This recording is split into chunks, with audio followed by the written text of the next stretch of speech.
구독, 알림 설정까지 부탁드립니다. 오늘도 우리 사는 이야기 찾아주셔서 감사합니다. 사연자분이 보내주신 이야기 시작해볼게요. 안녕하세요. 저는 중년의 여성이고 얼마 전까지 직업으로 농업을 하고 있었습니다. 어린 시절부터 부모님이 농업을 하셨는데 그땐 농사가 너무 싫어서 성년이 되자마자 회사원으로 살고 싶어 서울에서 살다가 30대 때 남편과 같이 전향하며 내려와 살고 있습니다. 어렸을 때부터 살던 곳이라 마을 어르신들과 반갑게 인사하며 부모님께 농사일을 배우기 시작했어요. 농가 자식이라 금방 읽을 줄 알았는데 고향으로 내려와서 수년이 흘러서야 새벽잠 없이 곧잘 일어나는 성향이 됐더라고요. 이제는 완연한 시골 사람입니다. 제가 살고 있는 고향은 모든 마을 사람들이 농업을 잇고 있는 편입니다. 그런 만큼 젊은 사람 보기는 드물죠. 초중고의 학생들은 많지만 성인분들을 잘 못 보는 편입니다. 그리고 마을별 실가구 수도 적습니다. 그렇다고 인구수가 적은 지방 도시도 아닌데 마을당 가구 수가 적은 이유는 마을 사람들이 다 땅 부자라서 그렇습니다. 몇백 평에서 많게는 몇만 평에 해당하는 땅들을 농사에 사용되고 있습니다. 그러다 보니 가구 수가 적은 마을이 꽤 많이 분포되어 있습니다. 그리고 그 마을 사람들은 모두 돈이 참 많습니다. 저도 어릴 때는 농사란 힘들고 돈이 없어서 하는 건지 알았는데 알고 보니 부모님이 알부자더라고요. 그러니까 마을 가구 수가 적다 보니 다들 친합니다. 정말로요. 당장에 남의 집에 가서 밥 달라고 하면 차려줍니다. 신기한 사람들입니다. 돈을 그렇게 많이 벌어도 돈돈 타령하지만 밥에는 정말 인심이 넘쳐납니다. 그리고 노인분들 아니면 40, 60대가 주류인 동네라서 다 오빠 동생 합니다. 그게 시골의 묘미라고 생각도 합니다. 알게 되면 일단 동생이 되던 오빠가 되던 합니다. 저희 가족 바로 옆집에도 한 오빠분이 살아요. 현재는 혼자 살고 있고 오빠분의 부모님이 조금 떨어진 마을에 살아요. 차로 10분이면 갑니다. 제가 하려는 얘기는 그 오빠의 얘기이기도 하고 그 오빠와 이혼한 전 부인 얘기이기도 합니다. 제가 남편과 시골로 내려오고 몇 년쯤 지났을 때쯤 마을 사람들과 이미 10년 이상은 동고동락한 그런 급의 친근함을 쌓아놓은 상태였습니다. 그때쯤에 옆집 오빠가 결혼을 준비했는데 시골에서 하는 결혼이란 해외 결혼이 대다수고 상대는 이름도 못 들어본 나라부터 시작하는데 기본은 베트남 쪽이 훨씬 많은 편이에요. 드디어 옆집 오빠가 늦게나마 결혼하는구나 했습니다. 제가 생각하기에도 시골 사람인데 결혼이 늦었다고 생각했지만 겉으로 말을 뱉진 않았어요. 서울 살던 버릇 중에 여전히 남아있고 마음에 드는 것, 입을 많이 안 여는 것입니다. 남편 말곤 남 얘기를 해보지도 않습니다. 서울살이에서 가장 힘들었던 게 사람과 대화하는 것이고 그 비밀이 유지되는 것입니다. 여하튼 그런 제 성격 덕에 시골 사람들이랑 더 친해질 수 있었는데요. 오빠의 결혼을 축하한다고 했어요. 아마 소식을 듣고 나서 바로 베트남으로 떠났던가 했어요. 그리고 거기서 2주 정도 있으면서 여러 결혼 상대를 만났나 봐요. 농사일에 하루 이틀 지내다 보니 잊고 있다가 어느 날 떡을 들고 찾아온 여인 덕분에 다시 생각이 났습니다. 옆집 오빠와 함께 온 동네에 돌며 떡을 돌리더라고요. 저한테 많이 부탁한다며 오빠가 말을 걸더라고요. 시내 같은데 자주 가지 말라고, 눈 덮어져서 도망간다고. 시골 일이 힘들고 못난 남편도 많은데 리에는 복도 많다고 좋게 말해달라며요. 요즘은 베트남 결혼 업체에 결혼 신청을 한 여자들은 웬만해서 한국어는 기본으로 하고 온다더라고요. 그래서 많이 서툴렀지만 기본 대화는 나눌 수 있었는데 그게 또 옆집 오빠는 불만이었나 봅니다. 한국말이 빨리 늘어서 도망이라도 치면 어쩌나 걱정하더라고요. 그래서 잘해주면 도망 안 간다며 달래긴 했는데 집착이라 할까요? 그런 느낌을 느꼈습니다. 그래도 별말 없이 잘 맞아주었습니다. 알부자들 중에서도 손이 크기로 소문난 옆집 오빠라서 마음도 넓고 잘 지낼 줄 알았는데 옆집에서 매일같이 소란스러운 소리가 들리더라고요. 듣기 힘든 그런 소리들이 많아서 가끔은 경찰이 한번 찾아오기도 했습니다. 그런 날은 마을 사람들에게 큰 소리치며 다시 신고하면 두고 보자며 경고까지 했습니다. 네, 조금씩 성격이 개팍해져 갔습니다. 한날은 하루를 마무리한 저녁에 마을 남자들끼리 족구한다고 해서 남편이 옆집 오빠를 불러달라더군요. 별 생각 없이 집으로 찾아갔는데 에그머니나 시어머니가 주걱으로 리엔의 허리를 찌르며 짜증을 내더라고요. 어떻게 그렇게 손맛도 없냐고. 그러면 남편이 바람난다고 하는데 과연 리엔이 알아들었을지. 리엔에게 바라는 게 너무 많더라고요.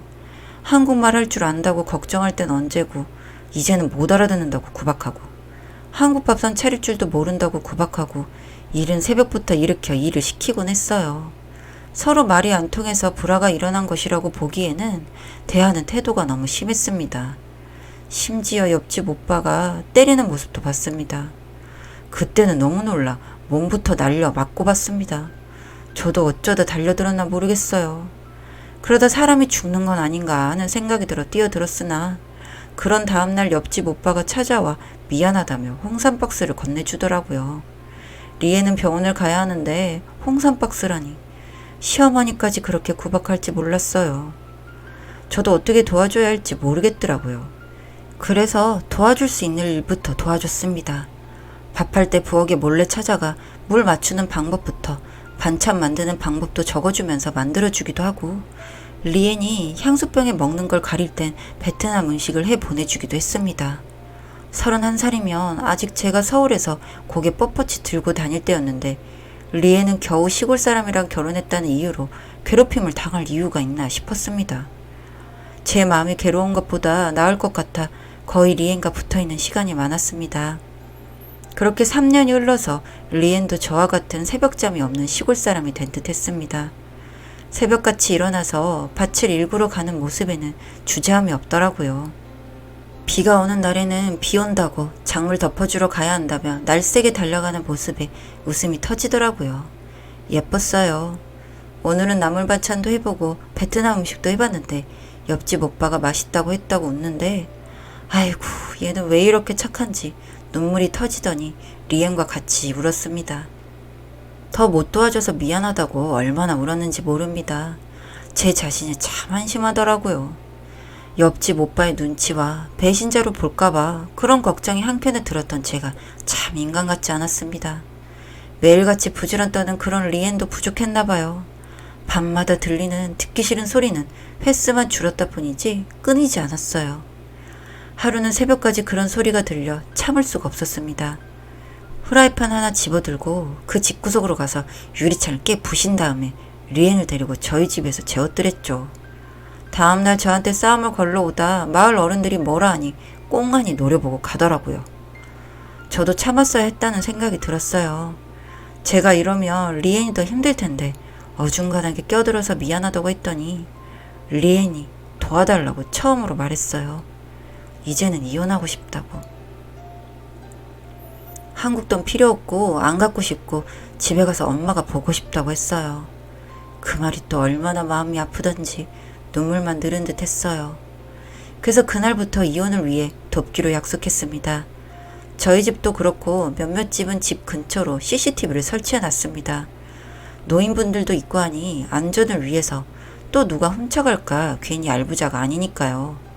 집은 험하게 생겼어도 든 게 많다 보니 CCTV 설치한 집이 많아요. 그리고 옆집 오빠도 그렇고요. 그런데 그 CCTV를 보관하는 룸의 열쇠는 차키에 연결이 되어 있거든요. 그래서 제 남편도 동참시켰습니다. 제가 돕기로 결심했다고 하니 대견하게 생각해 주더라고요.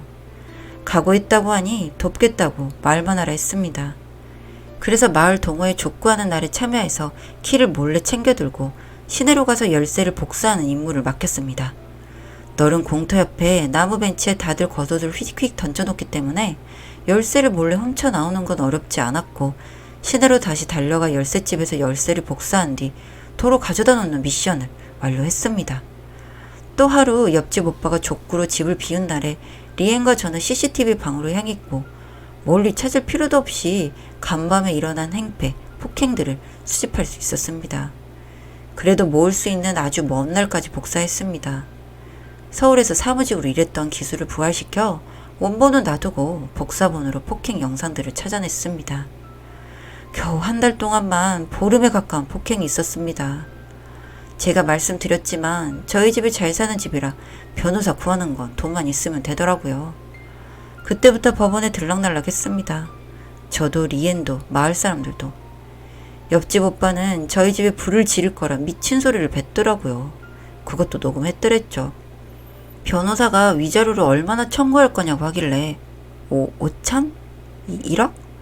저도 억이란 말은 입에 담아본 적이 없어서 억을 불러야 하는 게 맞나 싶었는데 일단 내뱉고 봤습니다. 변호사는 1억이면 될 것 같다고 하길래 깜짝 놀랐고 리에는 더 놀랐습니다. 베트남 돈으로 1억이면 평생 걱정 없이 살 수 있다고 믿어지지 않는다고 했었고 옆집 오빠가 2억은 안 된다고 봐달라고 무릎 꿇고 빌던 모습은 불쌍해 보였지만 그래도 이혼은 집행되었습니다. 그렇게 리에는 다시 베트남으로 돌아갔습니다. 저는 다시 농가 사람으로 돌아갔고요. 옆집 오빠도 같이요. 그러나 얼마 안 있어 옆집 오빠는 옆 마을로 이사 갔습니다. 그쯤 가면 소문이 안 날 거라 생각하나 봅니다.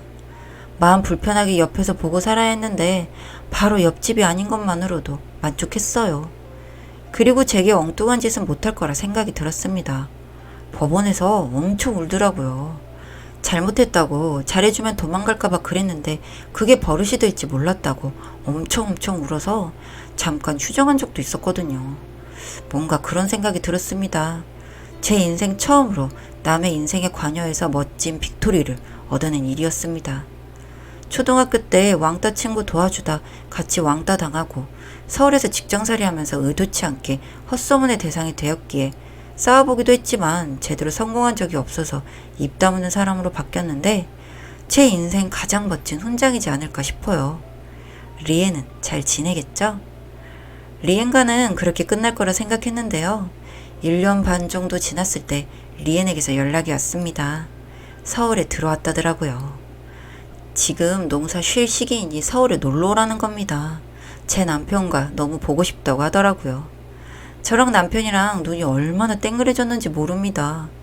부랴부랴 짐을 싸들고 거진 10년 만에 서울 나들이었어요. 서울에서 만난 리에는 아주 멋진 여자가 되어 있었습니다. 35살쯤 됐을 건데 제가 서울에서 떠나던 때의 찌든 모습과는 다르게 리에는 아주 멋졌습니다. 베트남으로 돌아가 한동안 우울증 비슷하기도 했는데 극복하고 나서는 자신과 같은 사람이 생기지 않도록 본인이 결혼회사를 차렸고 그게 베트남에서 성공했고 거기에 그치지 않고 베트남으로 여행 오는 한국인들을 맞춰 패키지 여행 사업을 시작했는데 연달아 사업이 잘 돼서 서울에 사무실을 차릴 생각으로 아예 들어왔더라고요. 그러더니 비행기 티켓을 주더라고요. 꼭 여행 오라고. 자기도 이제 베트남에서 아주 큰 준재벌급이 되었다며 매년 베트남 여행을 자신이 내줄 것이라고 꼭 평생 같이 알고 살자고 하더라고요. 참 사람의 인생은 알 수가 없는 것 같습니다. 부디 리엔의 앞길에 꽃길만 가득하길 바라봅니다.